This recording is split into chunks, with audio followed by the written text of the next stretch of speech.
Bom dia a todos, irmãos e irmãs, sejam bem-vindos, em nome do Senhor Jesus. Quero convidá-los a abrir a Palavra de Deus no Evangelho de João, capítulo 11. Estamos terminando hoje a série de mensagens sobre os milagres de Jesus, registrados no Evangelho de João. São 7 milagres, e hoje veremos exatamente o sétimo e último milagre, que é a ressurreição de Lázaro de entre os mortos. Se Deus quiser, a próxima série será sobre os salmos de romagem. São 15 salmos em sequência, que eram cantados pelos peregrinos quando iam para Jerusalém, e que, de acordo com João Calvino, expressa todo tipo de emoção que você pode imaginar, todo espectro de emoção humana: abuso, raiva, perdão, culpa, vingança, amor, tristeza. Então, nós vamos tratar nossa alma estudando 15 salmos que são profundamente dissecadores da realidade humana, a partir do próximo domingo, se Deus quiser, pela manhã. Mas hoje nós vamos terminar a série nos evangelhos, nos milagres de Jesus, conforme registrado no Evangelho de João. Por gentileza, deixe sua Bíblia aberta no capítulo 11, é um capítulo grande. Nós vamos até o verso 46 e iremos fazer a exposição, a leitura à medida que a exposição prossegue.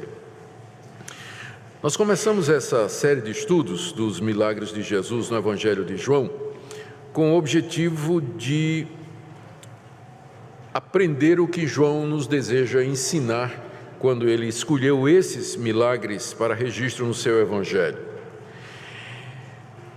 Como dissemos, Jesus realizou muitos outros milagres além desses. Aliás, no final, o próprio João diz que Jesus fez muitas outras coisas além daquelas que ele registrou aqui, a ponto de que não caberiam, se escritos, os livros que registrariam isso não caberiam no mundo todo, né? Naturalmente é uma hipérbole, um exagero que João está usando, mas para dizer que Jesus fez muitas obras, muitos milagres, abençoou muita gente durante aqueles 3 anos que ele esteve aqui.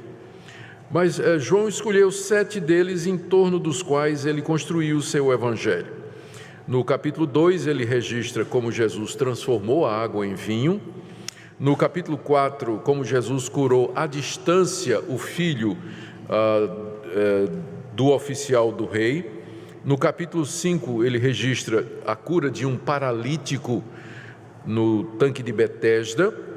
Depois, no capítulo 6, ele registra 2 em sequência: a multiplicação de 5 pães e 2 peixes e Jesus andando sobre as águas. No capítulo 9, que vimos da última vez, temos o relato da cura de um cego de nascença, e hoje nós veremos no capítulo 11 a ressurreição de Lázaro. Ao escolher estes milagres para registro, João queria mostrar quem é Jesus Cristo. Ele está escrevendo muito tempo depois que estas coisas aconteceram. Alguns acham que o Evangelho de João foi talvez um dos últimos livros do Novo Testamento a ser escrito. Alguns colocam aí por volta dos anos 80, ou seja, fazia cerca de 50 anos que estas coisas aconteceram quando João registrou. Outros acham que foi final da década de 70, antes da destruição de Jerusalém, o que também nos dá aí cerca de uns 40 anos mais ou menos. O fato é que ao escrever o seu evangelho, João já tinha meditado a respeito da pessoa de Cristo, já tinha pregado bastante a respeito dele, e o pensamento da igreja da época já havia avançado bastante no conhecimento de Jesus. Então, ao escrever esse evangelho, João queria deixar claro quem é aquele que é o autor, originador desse movimento que já crescia pelo mundo todo e que já recebia o nome de cristianismo. Então, o alvo de João é mostrar que Jesus é Deus, que Jesus é o Filho de Deus, que Ele é o Senhor Todo-Poderoso, que Ele é o Salvador esperado pelos judeus, aquele em quem as nações colocariam a sua esperança. Ao registrar o milagre de Jesus, transformando água em vinho, andando sobre o mar e multiplicando pães, João aponta para a divindade de Jesus, porque quem senão Deus pode manipular a natureza e suspender as leis que Ele mesmo criou, desafiar a lei da gravidade, transformar um elemento no outro, multiplicar os elementos? Somente o Criador de todas as coisas pode fazer isso. Então, ao escolher estes milagres, João está apontando e dizendo aos seus leitores: esse Jesus de Nazaré, na verdade, é o próprio Deus entre nós, é o Criador de todas as coisas. Ele estava entre nós, Ele andou entre nós. Ao relatar como Jesus curou à distância um moço que estava doente, levantou um paralítico que 38 anos jazia inerte à beira de um tanque esperando ser curado, e ao abrir os olhos de um cego de nascença, João quer mostrar que Jesus, ele tem poder sobre a miséria humana, que ele é poderoso para tirar a humanidade da situação de doença e miséria em que ela se encontra. E quem pode fazer isso senão Deus? Jesus é apresentado como sendo a esperança para uma humanidade doente. E, finalmente, aqui no capítulo 11, Jesus é apresentado como aquele que tem poder sobre a morte, que é o inimigo final. Então, não há dúvida de que o alvo de João, ao escolher estes milagres, é deixar claro que Jesus de Nazaré é o Filho de Deus, que não há ninguém semelhante a Ele, que Ele veio ao mundo para ser o Salvador. E, ao fazer isso, ao relacionar esses milagres, João também faz uma correlação entre cada um deles e a obra de Cristo, entre os poderes miraculosos e aquilo que Jesus veio fazer.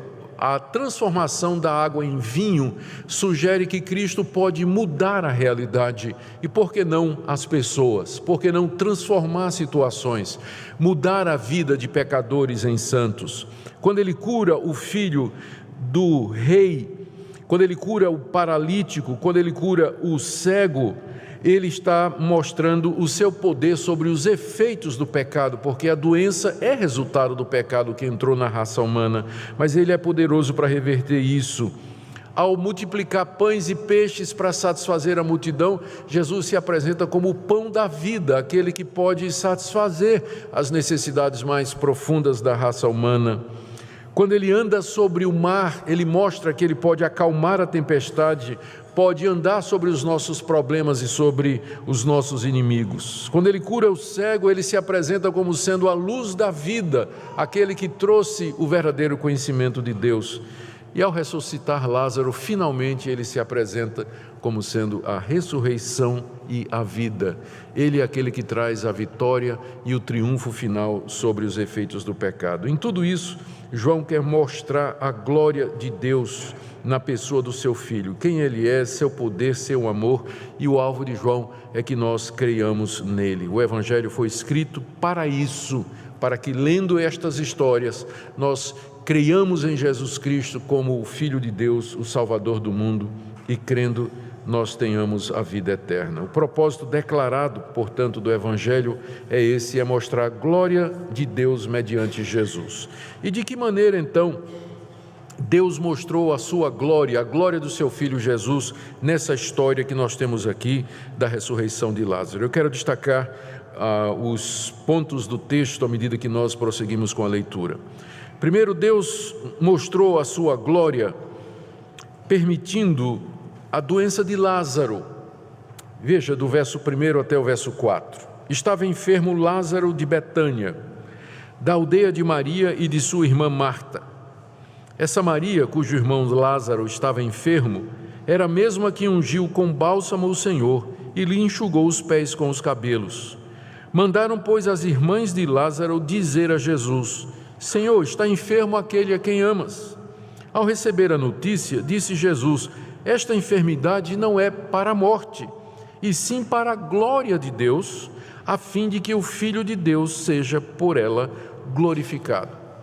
Aqui nesses versículos, então, nós lemos que o alvo de Deus em permitir a doença de Lázaro era mostrar a sua glória, um conceito que para muitos é bastante estranho hoje.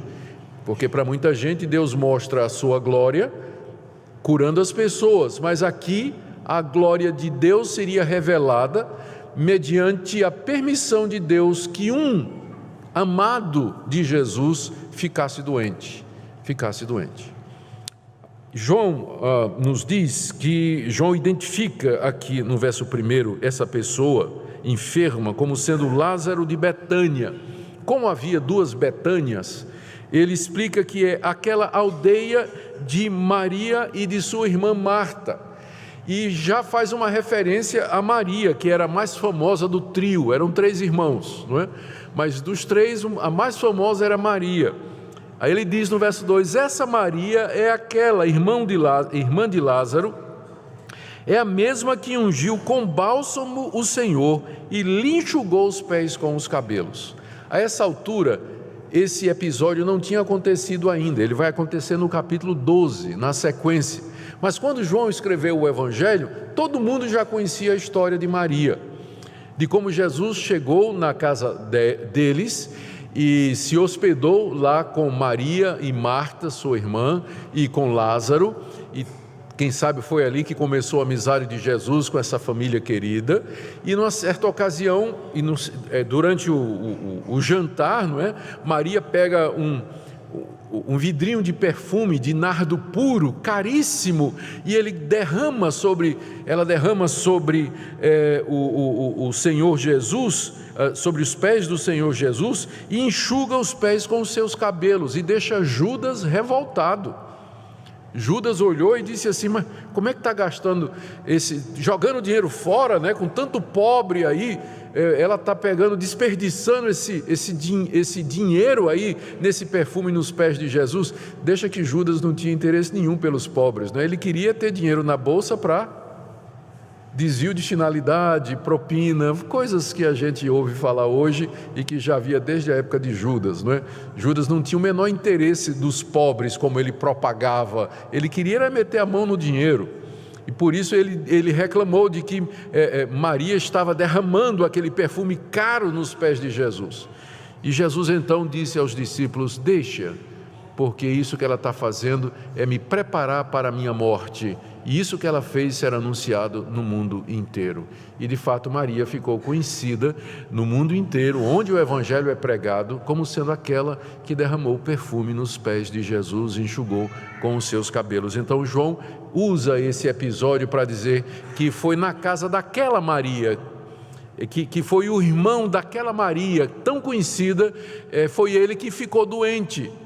E que eles moravam nessa cidade de Betânia, que ficava a 3,5 quilômetros de Jerusalém, ao lado do Monte das Oliveiras. Então João identifica bem, e diz no verso 3, que as irmãs de Lázaro mandaram dizer a Jesus, Senhor, está enfermo aquele a quem amas. Jesus estava na região da Pérea, a 40 quilômetros de distância, do outro lado do Jordão. E mandaram um mensageiro. Quando Lázaro ficou doente, então as irmãs, onde é que está o Senhor? Onde é que está o Senhor? Com certeza elas tinham a expectativa de que o Senhor Jesus poderia curar o seu irmão. E mandaram então um mensageiro. Era um dia de viagem, lá de Betânia até onde Jesus estava. Mandaram um mensageiro dizer para Jesus, vem que aquele a quem tu amas está doente. Aqui nós aprendemos que o Senhor Jesus tinha um relacionamento especial com essa família, e que ele não era aquele tipo místico de pregador célebre que atraía as multidões e que não tinha tempo para ter amigos e ter relacionamentos. Jesus conhecia essa família, provavelmente tinha se hospedado na casa dele várias vezes, pousado ali, e tinha desenvolvido esse amor, esse apego por aquela família, pelos 3 irmãos e a Lázaro em especial. Ele era aquele a quem Jesus amava. Por isso é que o leitor estranha que ao receber a notícia, quando chegou o mensageiro dizendo isso, olha, Lázaro está lá em Betânia e ele está doente, Jesus disse, essa enfermidade não é para a morte, e sim para a glória de Deus, a fim de que o Filho de Deus seja por ela glorificado. Aqui o Senhor Jesus revela que aquela doença tinha uma finalidade.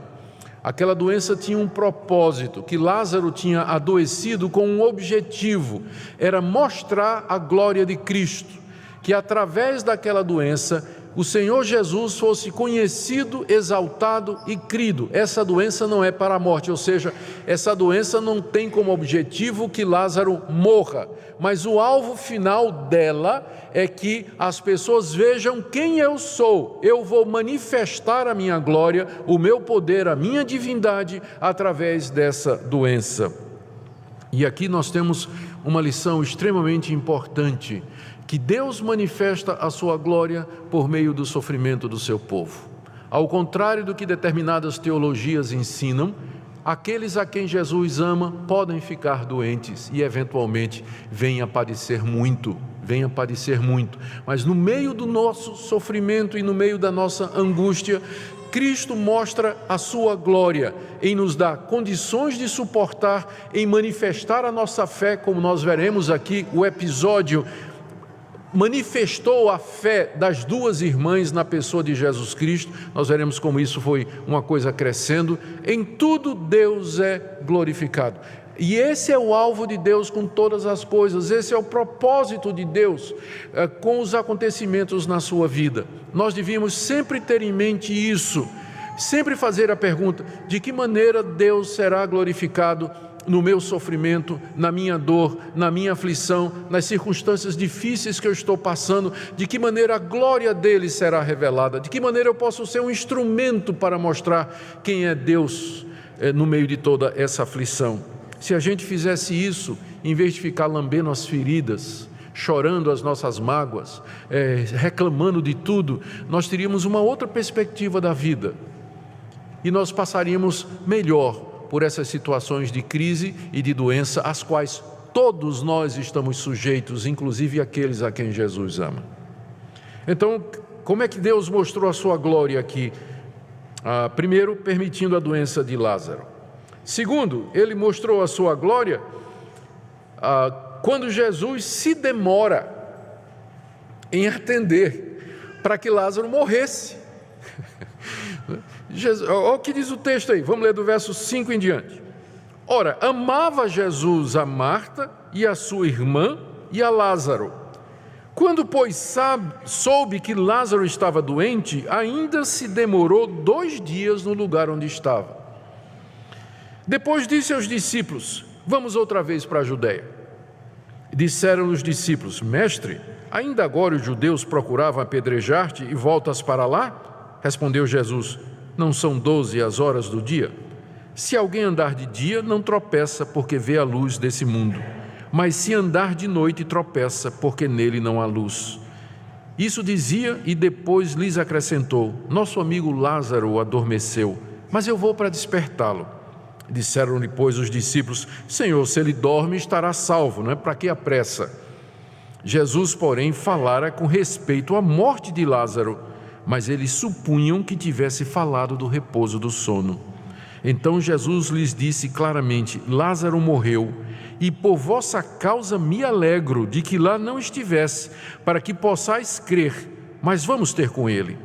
Então Tomé, chamado Dídimo, disse aos condiscípulos: vamos também nós para morrermos com ele. Aqui Cristo mostra a sua glória ficando no mesmo lugar e esperando que a situação ficasse pior. Porque quanto pior a situação, maior a sua glória. Quanto mais difícil, mais o seu poder ficará demonstrado. Que a glória dele é mais bem revelada ressuscitando um morto do que curando um doente. Por isso, quando ele recebeu a notícia, ele ficou. Não era hora de ir, porque ele estava querendo manifestar a sua glória.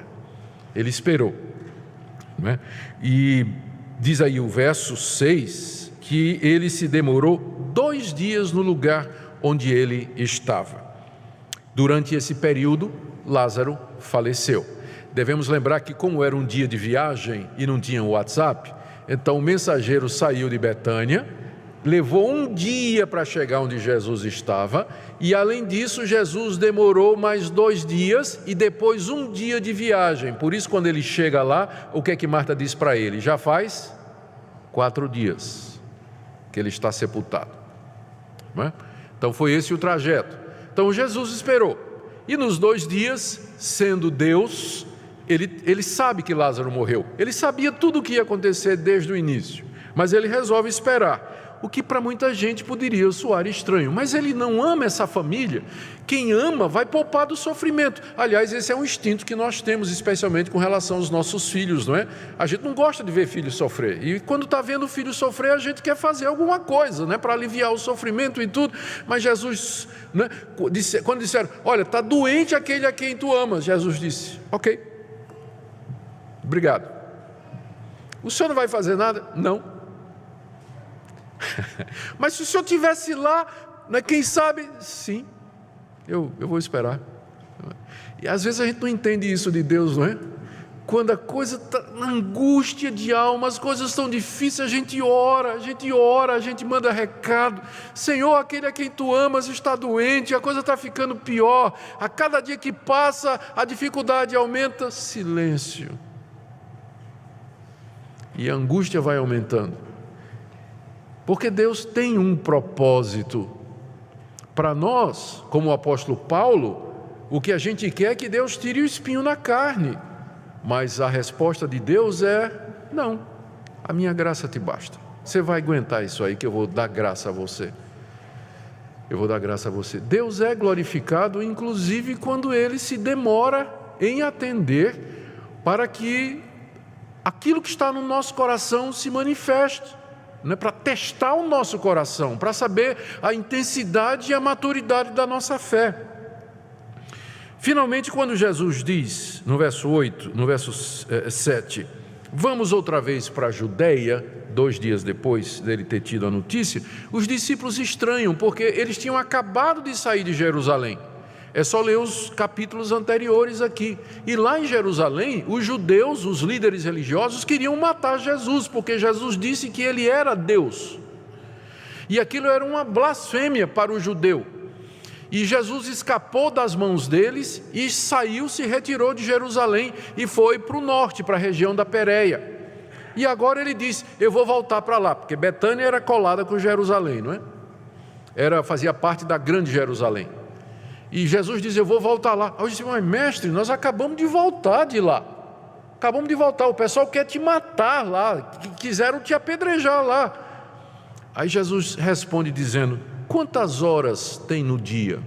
É claro que naquela época, não é? Ele está se perguntando quantas horas a gente pode trabalhar no dia. Então, eram 12 horas de claridade. Quantas horas há no dia? Não há 12. A minha hora ainda não chegou, a hora da minha morte, a hora em que eu vou partir desse mundo, tendo morrido pelos pecados e ressuscitado, é a 12ª hora. Mas essa hora ainda não chegou, então enquanto não chegou a hora da minha morte, eu tenho que trabalhar e fazer a vontade do meu Pai. Então sim, nós vamos voltar para lá, porque eu só vou embora quando bater a 12ª badalada. É o que ele diz aí no verso 9, não são 12 as horas do dia, se alguém andar de dia não tropeça porque vê a luz desse mundo, mas se andar de noite tropeça porque nele não há luz. E aqui ele faz um jogo de palavras, não é? Ele está dizendo, eu estou aqui nesse mundo, a minha hora é essa, a luz está aqui, eu sou a luz do mundo, vou fazer as obras, porque quando eu for, as trevas virão, e nada mais poderá ser feito. Então sim, nós vamos voltar lá, e eu vou fazer o que eu tenho que fazer. E aí ele diz, no verso 11, aos discípulos, nosso amigo Lázaro adormeceu, mas eu vou para despertá-lo. O que mostra que Lázaro não somente era amado e querido de Jesus, mas de todo o grupo apostólico. Ele era o amigo, ele era amado do grupo, né? De todos.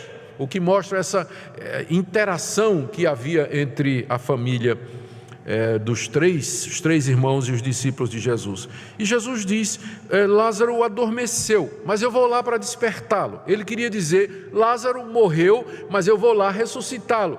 Ele usa essa expressão para provocar os discípulos.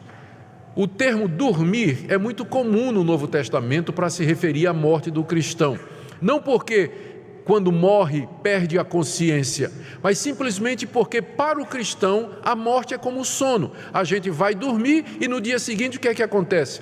A gente acorda. Então nós vamos morrer e no dia seguinte o que é que vai acontecer? Nós vamos ressuscitar. Então há uma semelhança entre você ir para a cama, dormir de noite e acordar no dia seguinte e a morte do cristão.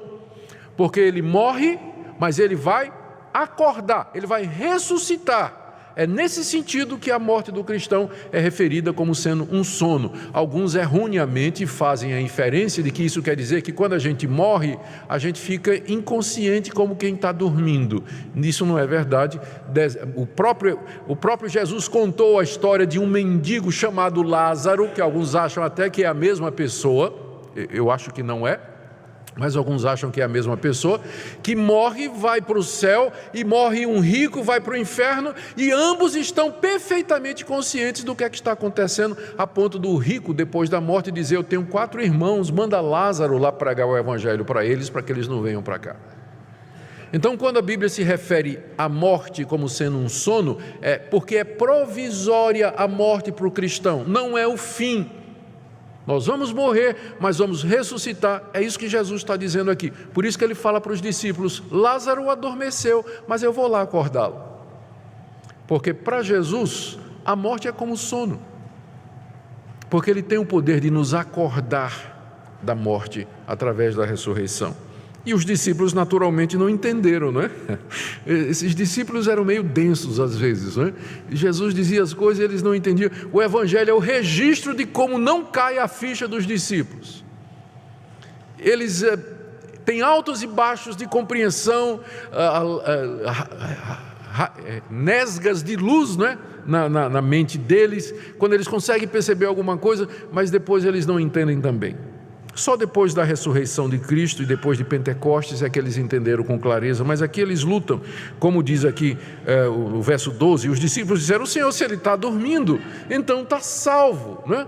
Eles não entenderam, e Jesus pacientemente explica para eles. Verso 13, Jesus falara com respeito à morte de Lázaro, mas eles supunham que tivesse falado do repouso do sono. Então Jesus disse claramente: Lázaro morreu.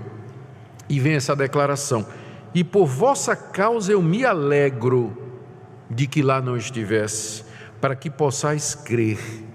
Ou seja, Jesus sabia o que é que ele ia fazer, e ele estava feliz que eles não tinham ido logo, porque se ele tivesse ido logo, o que ele ia fazer era uma cura. Mas agora o que ele ia fazer é uma ressurreição. E ao fazer isso, os seus discípulos haveriam de crer nele, e isso alegrava Jesus. É dessa forma que Deus então manifesta a sua glória. Ele deixa a situação chegar no extremo, para que quando ele age, você diz: só Deus podia ter feito isso. E a glória de Deus então é manifesta. E aí o Tomé, o famoso Tomé, que mais adiante vai dizer: se eu não colocar o dedo nas feridas, eu não vou acreditar. Tomé até que manifesta uma boa disposição, e ele diz assim: então vamos também para morrer com Jesus. Tomé sempre viu o lado escuro das coisas, né? O lado negativo. Então tudo bem, vamos morrer com ele. Se ele está querendo ir, lá o pessoal vai querer matar, e não vai matar só ele não, vai matar a gente também, mas vamos, se é para morrer, vamos morrer junto, né? A gente morre melhor em bando, aí vai o bando todo com Jesus para morrer em Jerusalém. Pelo menos essa é a ideia de Tomé. Ele não tinha percebido ainda, mas estava disposto a ir com o mestre, mesmo que ele não tinha entendido, estava disposto a ir com o mestre. Bom, terceira parte do relato, que é a parte mais teológica do texto, é quando Jesus tem um encontro com Marta, e o diálogo dele com Marta desperta a fé em Marta, e essa fé ela vai num crescendo, e com isso também Cristo manifesta a sua glória. Do verso 17 até o verso 27. Chegando Jesus, encontrou Lázaro já sepultado havia 4 dias, ou seja, ele morreu no mesmo dia em que Jesus recebeu a notícia, não é? No mesmo dia, ou seja, quando o mensageiro partiu, Lázaro estava doente. Quando ele chega lá, então Lázaro já tinha morrido e tinha sido sepultado. Então ele diz o texto: Betânia estava, estou no verso 18, Betânia estava a cerca de 15 estádios perto de Jerusalém, isso quer dizer 3,5 km. Muitos dentre os judeus tinham vindo ter com Marta e Maria para as consolar a respeito do seu irmão, o que prova que era uma família conhecida. Era uma família que tinha muitos amigos, provavelmente uma família bem financeiramente, da sociedade. Tanto é, a gente sabe, né, a diferença, não é? No enterro, quando vem muita gente, o pessoal tinha muitos amigos, era conhecido e tudo, né? Então, era o que aconteceu aqui. A cidade era pertinho de Jerusalém e muita gente de Jerusalém veio lá chorar com as irmãs, né? Veio chorar com as irmãs e o que é que tinha acontecido. E sem querer, informalmente, casualmente, acabou providenciando a multidão que veria a ressurreição de Lázaro, as testemunhas do que ia acontecer, só que eles não sabiam, eles tinham ido para o enterro, foram lá consolar, mas a mão de Deus estava, né? Porque o milagre que Jesus ia fazer seria público, diante de uma multidão, muitos judeus foram consolar. 20. Quando Marta soube que Jesus vinha, saiu ao seu encontro. Maria, porém, ficou sentada em casa. O que é que isso lembra a vocês? Aquele outro episódio, quando Jesus está lá na casa de Marta e Maria, e Marta está correndo de um lado para outro, preparando a comida, colocando a mesa, dando ordem aos empregados para receber o grupo todo, e Marta está lá na sala sentada ouvindo Jesus falar. Maria está sentada na sala ouvindo Jesus falar. E Marta fica nervosa e diz: mestre, repreende Maria, manda ela me ajudar aqui na cozinha, ela está aí escutando o que o senhor está falando, né? E Jesus disse: Marta, Marta, você está ansiosa e preocupada com muitas coisas, e só uma é necessária, e Maria escolheu a boa parte que não será tirada. Então as duas irmãs eram completamente diferentes. Marta, toda agitada, Maria quietinha. Então quando souberam que Jesus vinha, adivinha quem é que primeiro se levantou para encontrar Jesus? Obviamente Marta, não é? E lá vai a Marta correndo e Maria fica em casa. E Marta vai ao encontro de Jesus. Verso 21, e disse Marta a Jesus: Senhor, se estiveras aqui, não teria morrido o meu irmão. Não é que ela está reclamando da demora de Jesus, mas ela está apenas professando fé na pessoa de Jesus. É interessante que nos evangelhos, ninguém morre na presença de Jesus. Nos 4 evangelhos, ninguém morre, ninguém fica morto na presença de Jesus. Quando alguém morre, Jesus ressuscita. Porque seria impróprio que a morte se manifestasse na presença do príncipe da vida. Se o Senhor estivesse aqui, meu irmão não teria morrido. É verdade, não teria. Mas essa morte, essa doença e essa morte era para manifestar a glória de Deus. E ela diz no verso 22, também sei que mesmo agora, tudo quanto pedires a Deus, Deus te concederá. Marta manifesta essa confiança em Cristo, ela sabia quem era Jesus, ela tinha já percebido e testemunhado milagres que Jesus tinha feito, já tinha andado com ele, e ela cria que Jesus era o Filho de Deus, ou pelo menos que ele era alguém a quem Deus escutava de maneira especial, e que tudo que Jesus pedisse a Deus, Deus daria. E Jesus então avança mais um pouco, dizendo no verso 23, teu irmão há de ressuscitar. Não é? Com isso Jesus queria dizer o quê? Eu vou ressuscitá-lo daqui a pouco. Mas Maria entendeu em termos gerais. Verso 24. Marta, né? Eu sei, replicou Marta, que ele há de ressurgir na ressurreição do último dia. Os judeus acreditavam que no último dia desse mundo, o dia do juízo final, os mortos haveriam de ressurgir para a vida eterna. Essa era uma crença comum naquela época, que é a crença dos cristãos também. E quando Jesus falou que Lázaro haveria de ressuscitar, Marta na hora pensou que Jesus estava se referindo à ressurreição do último dia, quando todos os mortos haveriam de ressuscitar. Mas Jesus explica para ela no verso 25, disse-lhe Jesus, eu sou a ressurreição e a vida. Quem crê em mim, ainda que morra, viverá. E todo que vive e crê em mim, não morrerá eternamente. Creis isso? Aqui Jesus explica a Marta que Ele é a causa da ressurreição. É Ele quem traz vida aos mortos. e que quem crê nele, ainda que morra aqui nesse mundo, viverá. E todo aquele que vive e crê nele não morrerá eternamente. Aqui Jesus está fazendo um jogo de palavras para explicar vários pontos que são centrais para o Evangelho. Ele quer dizer que quem aqui nesse mundo, como nós, vocês e eu, se nós crermos nele como sendo o Filho de Deus, o Salvador do mundo, aquele que morreu pelos nossos pecados, ainda que a gente morra, e a gente vai morrer, um dia nós vamos viver. Um dia o Senhor Jesus nos ressuscitará, porque Ele é a ressurreição e a vida. A morte não é o final para o cristão. Mas Ele também quer dizer o seguinte, que quem vive, está falando agora, e crê nele, não morrerá eternamente. Agora é o contrário. Quem está vivo agora e crê em Jesus Cristo, nunca vai morrer eternamente. A morte eterna é um inferno, é a separação eterna de Deus. Então quem crê em Jesus Cristo, aqui e agora, ele pode morrer fisicamente, mas ele não morrerá eternamente, porque Jesus vai ressuscitá-lo dentre os mortos. Porque os seus pecados estão perdoados por causa do sacrifício de Cristo, porque ele tem a vida eterna aqui e agora. Então é isso que Jesus está dizendo para Marta: eu sou a ressurreição, a vida. Quem crê em mim, ainda que experimente a morte física aqui, não experimentará a morte eterna, porque eu vou ressuscitá-lo, porque eu sou a ressurreição e a vida.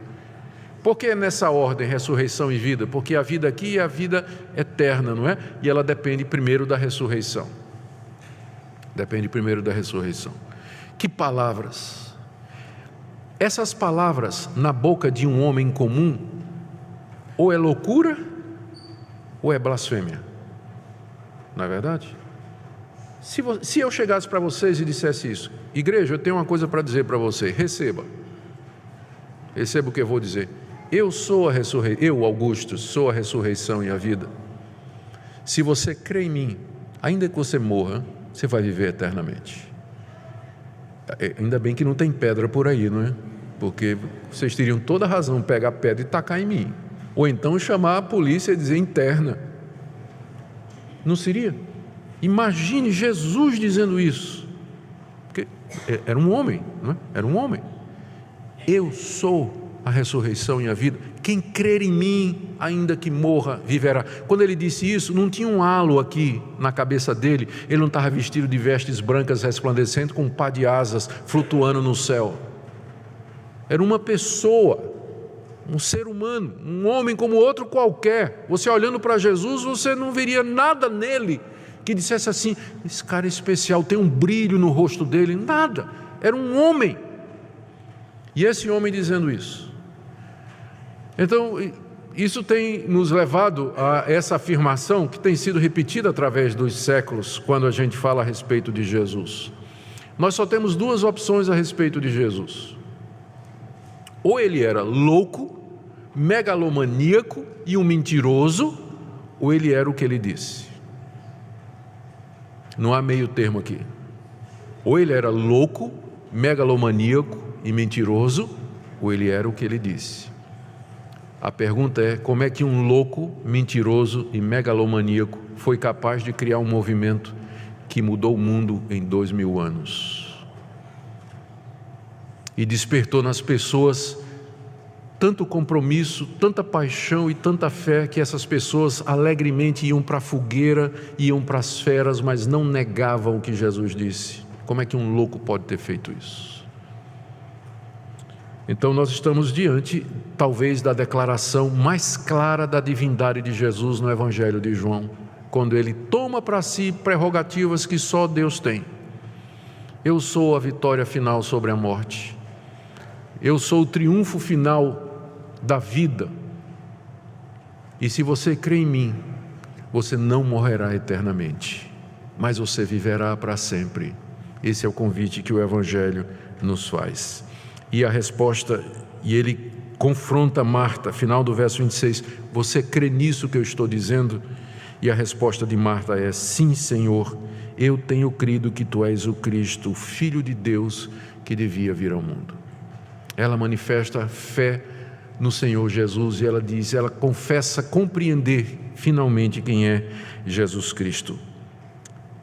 Do verso 28 até o 37, há uma revelação, eu creio que vem de propósito, não é? Da plena humanidade de Jesus. Esse que disse que é a ressurreição e a vida, em seguida chora. Esse que disse: eu sou Deus, eu tenho poder para dar a vida, e não somente aqui, mas a vida eterna. Em seguida, ele começa a soluçar e ele chora como um homem qualquer. Olha o texto, verso 28. Tendo dito isso, Marta retirou-se, chamou Maria, sua irmã, e lhe disse em particular: o mestre chegou e te chama. Ela, ouvindo isso, levantou-se depressa e foi ter com ele, pois Jesus ainda não tinha entrado na aldeia, mas permanecia onde Marta se avistara com ele. Os judeus que estavam com Maria em casa e a consolavam, vendo-a levantar-se depressa e sair, seguiram-na, supondo que ela ia ao túmulo para chorar. Quando Maria chegou ao lugar onde estava Jesus, ao vê-lo, lançou-se-lhe aos pés, dizendo: Senhor, se estiveras aqui, meu irmão não teria morrido. O que prova que ela e Marta tinham conversado, não é? Sobre isso, porque as duas disseram a mesma coisa. E Jesus, vendo-a chorar, bem assim os judeus que a acompanhavam, agitou-se no espírito e comoveu-se. Veja aqui a plena humanidade de Cristo, como ele era um homem como nós, uma pessoa como nós. Agitou-se, comoveu-se e perguntou, verso 34, onde o sepultastes? Eles responderam: o Senhor veio ver. Jesus chorou. Esse é o versículo mais curto da Bíblia. Vocês sabiam disso, não é? É o versículo mais curto da Bíblia. Jesus chorou. E é o mais carregado de significado nesse texto aqui, nessa passagem, porque aponta para a plena humanidade de Jesus. Aquele que era verdadeiro Deus também era verdadeiro homem. Ele podia sentir, ele podia chorar a falta do seu amigo Lázaro, a dor. Ele podia experimentar a dor das irmãs, a dor da perda. Toda aquela situação constrangeu Jesus, a ponto de que ele soluçou ali. As lágrimas correram pelo seu rosto, quando ele viu toda aquela situação de miséria e de dor, mostrando a sua compaixão, o seu amor e a sua preocupação com os seus. A ponto dos judeus dizerem, em verso 36, vede quanto amava, realmente como ele amava Lázaro, a ponto de derramar estas lágrimas aqui. Mas outros disseram, não podia ele que abriu os olhos ao cego fazer que este não morresse? Sempre aparece o espírito de porco, né? Jesus ali chorando, né? Pela tristeza da morte do amigo, e o pessoal no funeral. Você sabe como é funeral, né? O pessoal está lá, todo mundo chorando, e tem um pessoal que está lá só para ficar comentando, né? Só, você viu isso aí? Pastor pregar isso no funeral, pregar o evangelho, não está errado isso. Então, eu já vi muito funeral para saber que isso é verdade. E a fofoca lá era essa: não disseram que ele abriu os olhos ao cego? Não está dizendo que esse pessoal acreditava nisso, né? Não foi nesse aí que o pessoal disse que abriu os olhos do cego? Então, cadê o poder dele? Por que ele não evitou isso aqui? Por que ele não fez isso? Sempre tem gente assim. O mundo é composto, na verdade, de duas categorias. Aquela categoria dos que creem e aquela dos que não creem, ou que não querem crer. E você encontra as duas aqui. Objetaram, né? Será que ele não podia fazer alguma coisa? Do 38 até 46, nós vemos a manifestação da glória de Deus na ressurreição de Lázaro. Jesus, agitando-se novamente em si mesmo, encaminhou-se para o túmulo. Era esse uma gruta cuja entrada tinham posto uma pedra. Então ordenou Jesus: tirai a pedra. Disse-lhe Maria, irmã do morto: Senhor, já cheira mal, porque já é de 4 dias. Respondeu-lhe Jesus: não te disse eu que se creres verás a glória de Deus? Tiraram então a pedra. E Jesus, levantando os olhos para o céu, disse: Pai, graças te dou porque me ouviste.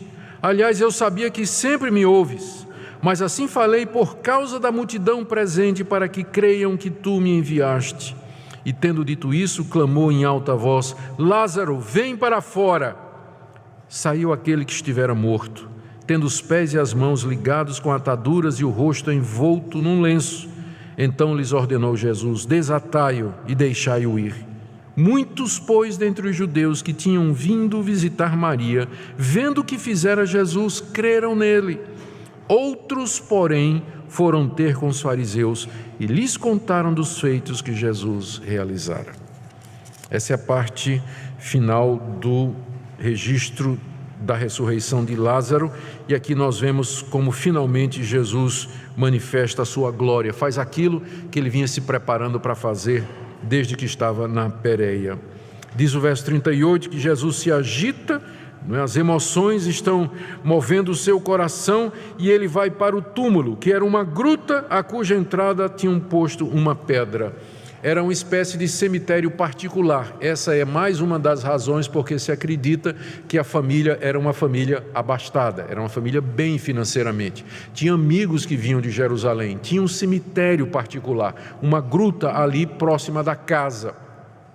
E era assim que os judeus enterravam os mortos, diferente de nós, não é, que colocamos os nossos mortos no chão, em buracos cavados. Os judeus colocavam, primeiro, não embalsamavam, porque quem embalsamava eram os egípcios, mas eles enrolavam em faixas que eram untadas com especiarias e óleos, amarravam a pessoa, enfaixavam completamente e deitavam dentro do buraco na pedra, né, da gruta, e depois fechavam aquela entrada com uma pedra. A razão pela qual eles fechavam dessa maneira é porque a lei de Moisés proibia contato com os mortos, e se alguém tocasse no morto, ele ficava impuro e ele não podia participar dos rituais no templo. Então os judeus tinham esse costume de separar bem os mortos, né, em cavernas fechadas de pedra, para evitar a contaminação. E foi isso que eles tinham feito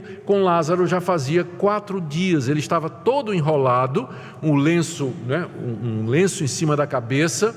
Mais adiante vão fazer isso, né, com o próprio Jesus. Uma dessas, Maria, é uma das Marias que vai participar do sepultamento de Jesus. Ela viu isso ser feito com seu irmão, e mais tarde ela vai participar fazendo isso com o mestre agora, não é? E Jesus então chega lá no local onde haviam posto a pedra. E Jesus então se dirige para as pessoas ali. A essa altura, vocês lembram que tem um cortejo, né? Os judeus que tinham vindo de Jerusalém, que estavam acompanhando Maria, correm com Maria lá para perto do túmulo onde está Jesus. Tem os discípulos de Jesus, tem ali uma pequena multidão, não é? E Jesus então se volta para talvez os domésticos ou os auxiliares da família e diz assim: tirem a pedra. E aí todo mundo pula, né? Tirar a pedra. E a própria Marta, que há poucos instantes tinha professado que ela cria que Jesus era a ressurreição e a vida, ela diz: mestre, o senhor tem certeza? Porque faz 4 dias, já está em decomposição, né? Vai cheirar mal, vai feder aqui, o senhor tem certeza disso? E Jesus olha para ela e diz: Marta, você parece que não entendeu nada. Eu não disse a você que se você crê em mim, você verá a glória de Deus? Você verá a glória de Deus se você crê em mim. A gente percebe como a fé do crente, não é? Altos e baixos. Tem hora que, como Marta, a gente diz: eu creio que tu és o Cristo, o Filho do Deus vivo. E no dia seguinte a gente diz: mestre, está fedendo. O senhor tem certeza que quer que eu tire a pedra? Porque está fedendo. As inconstâncias da vida cristã é uma das coisas com que eu mais sofro. A minha natureza é de um jeito que eu gosto de coerência. A minha mente busca coerência. E eu sofro muito quando eu me vejo um dia como Marta, né, nas alturas da glória, e dizendo: Deus, pede o que o Senhor quiser que eu faça. Eu estou entendendo tudo, não importa o que o Senhor fizer. Eu vou entender e vou me colocar aos teus pés e vou te servir. E no dia seguinte eu digo assim: se possível, passa de mim esse cálice. É melhor morrer do que viver. é as inconstâncias da nossa natureza, altos e baixos. E tem crente que quando vai para baixo, vai mesmo, né? Vai mesmo. Aí desiste, desanima, começa a ter dúvida da salvação, de que Deus o ama, de que ele é salvo mesmo, ele não está entendendo nada, e de repente o sol brilha de novo, lá está ele feliz, serelepe, alegre, né, saltitante, né, altos e baixos. Um dos alvos da vida cristã é a maturidade. A maturidade é a capacidade que você vai desenvolvendo com os anos de permanecer estável no meio dos altos e baixos da vida, na alternância das circunstâncias, boas circunstâncias e mais circunstâncias, você permanece estável. Esse é o alvo da vida, isso é chamado de perseverança ou maturidade, experiência, é isso que Deus quer. Mas nós somos como Marta. Senhor, está fedendo, o Senhor quer que a gente tire a pedra mesmo? Marta, eu te disse que se você crer, você vai ver a glória de Deus, não disse? É, mestre, o Senhor falou. Então, tira a pedra. E tiraram a pedra, verso 41. E aqui Jesus ora diante do túmulo. E na verdade ele não pede nada. Ele na verdade agradece. Ele diz: Pai, graças te dou porque me ouviste. Só um detalhe, né? Jesus levantou os olhos para o céu, o que prova que orar de cabeça baixa e olho fechado é coisa da cultura. Não tem nada na Bíblia dizendo que na hora de orar a gente tem que baixar a cabeça e fechar os olhos, né? Jesus orou assim, tá? Então não vamos transformar em regra aquilo que a Bíblia não transforma, é uma tradição, tá? Então não julgue se você tiver orando, vamos orar, irmão, a igreja vai orar, aí você baixa os olhos, aí você olha para o vizinho, e o vizinho está assim, aí você no seu coração diz: isso é um ímpio, né? Não está orando. Como você sabe? Né? Como é que você sabe? Então, Jesus levantou os olhos e ele agradeceu. Veja o que ele diz. Disse Jesus: Pai, graças te dou porque me ouviste. Ouviste? Ué, então tudo indica que quando Jesus tomou conhecimento da doença de Lázaro, não é? Então ele já sabia o que é que ia acontecer. E como homem, ele orou ao Pai lá na Pérea, dizendo: Pai, eu vou ressuscitá-lo para a tua glória. Pai, ouve a minha oração. Porque Jesus orava, ele era homem, ele orava ao Pai, ele clamava ao Pai: Pai, eu vou ressuscitar Lázaro, é meu amigo, e através disso a tua glória será revelada. Ele já tinha feito essa oração e sabia que Deus já tinha atendido. Por isso, diante do túmulo, ele diz: eu sempre sei que me ouves, mas eu falei assim por causa da multidão presente, para que creiam que tu me enviaste. Ou seja, Jesus está dizendo: Pai, eu estou orando aqui e dando crédito a ti. Lázaro vai ressuscitar, mas eu quero que a multidão veja que é o Senhor através de mim, para que eles creiam que foi o Senhor que me enviou. É isso que eles precisam crer. Por isso que eu estou orando aqui agora, porque o Senhor já me ouviu. Não tinha necessidade de eu orar agora, o Senhor já me ouviu, mas eu estou fazendo isso para mostrar que o que vai acontecer é o teu poder operando através de mim. É por amor dos que estão aqui. Você vê que desde o começo a intenção de Jesus era manifestar a glória dele, quem ele era em tudo isso. E dito isso, verso 43, Lázaro, vem para fora. E com essa palavra de Jesus foi o poder de Deus lá no cadáver. Aquela mesma palavra que disse: haja luz, e houve luz. Aquela mesma palavra que disse: que brote vida da terra, e brotou. Aquela mesma palavra que fez, e aquele boneco viveu. É a mesma palavra: Lázaro, sai. E o homem viveu. Eu não sei como é que ele se sentiu na hora, mas ele estava todo amarrado, não é? E Jesus diz: sai. Tem que lembrar que era amarrado de um jeito que ele ainda dava para andar. Não é que a gente pensa na múmia, né? todo amarradinho assim, mas provavelmente os membros eram enfaixados independentes, né? E lá vem aquela coisa toda amarrada saindo do buraco, né? Eu imagino a cena. Imagina a cena. E não tinha fedor nenhum, né? E Jesus disse: desatai-o e deixai-o ir.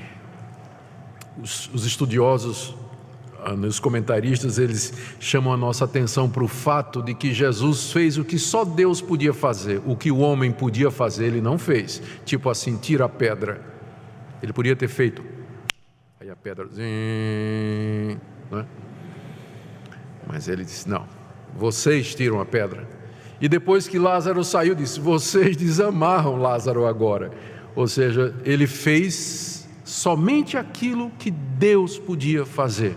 Aquilo que o homem podia fazer, ele mandou o homem fazer, para revelar com clareza a sua glória. O resultado está aí no verso 45 a 46. Muitos, pois, dentre os judeus que tinham vindo visitar Maria, vendo o que fizera Jesus, creram nele. Foram movidos a crer em Jesus, que no mínimo ele era de Deus, que era alguém da parte de Deus, que ele não era aquele falso profeta que há pouco tempo os líderes em Jerusalém queriam matar, mas que havia de fato alguma coisa naquele homem, que só quem era enviado de Deus poderia fazer aquilo, ressuscitar um morto. Nós nunca vimos um morto ressuscitar. E eles creram em Jesus. Mas, o verso 26, outros foram simplesmente dizer aos judeus, aos fariseus, os inimigos de Jesus, vocês estão com um baita problema na mão, porque ele acaba de fazer um milagre agora na frente de todo mundo. Então, se vocês pensavam que ele era um problema, pense duas vezes, porque agora é que vai ficar difícil, com essa multidão que viu o que ele fez. Vocês se preparem. E não deu outra, porque quando Jesus volta para Jerusalém, o que é que a multidão faz quando ele entra na cidade? Hosana, Hosana, bendito aquele que vem em nome do Senhor Jesus. A multidão recebe Jesus, queria que ele fosse rei. É claro que aquilo era fogo de palha. Uma semana depois estavam dizendo, crucifica-o, não é? Mas criou, os judeus sabiam, olha a popularidade dele agora, ó, o número de likes na página dele do Face deu uma disparada agora,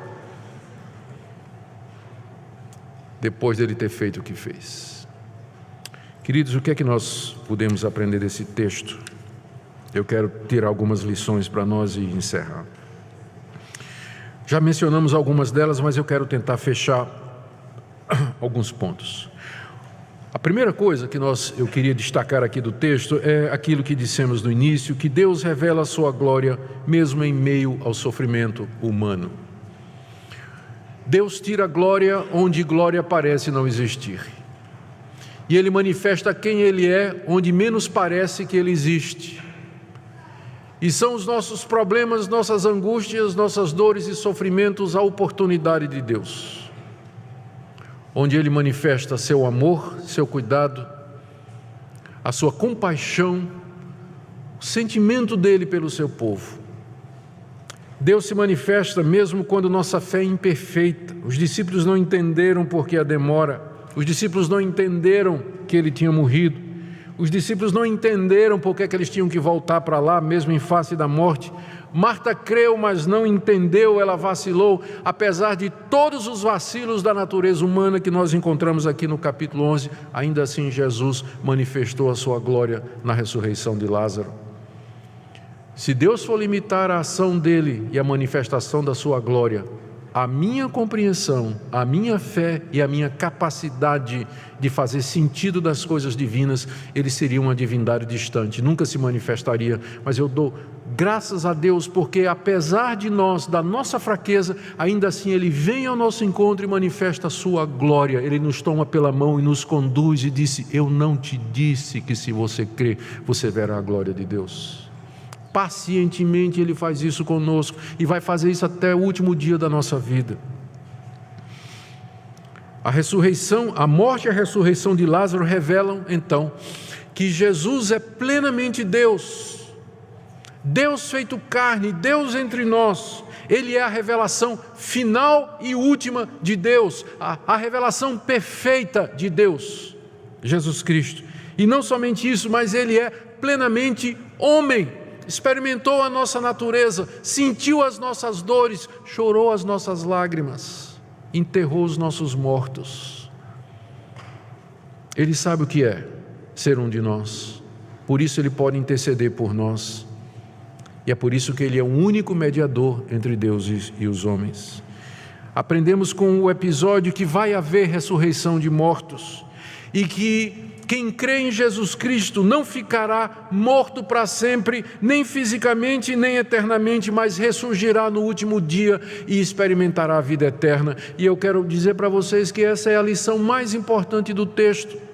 Prover a Deus que todos nós que aqui estamos nessa manhã tenhamos fé em Jesus Cristo, porque nós viveremos eternamente. A morte não é o fim para nós, a morte é o inimigo final. As pessoas não gostam de falar na morte, as pessoas têm medo da morte, as pessoas fazem de tudo para evitar a morte, para atrasar aquele momento, gastam tudo que têm para preservar a vida, para debelar as doenças, para apresentar algum tipo de juventude. A morte é o inimigo final, mas não para nós, não para quem crê em Jesus Cristo, que é a ressurreição e a vida.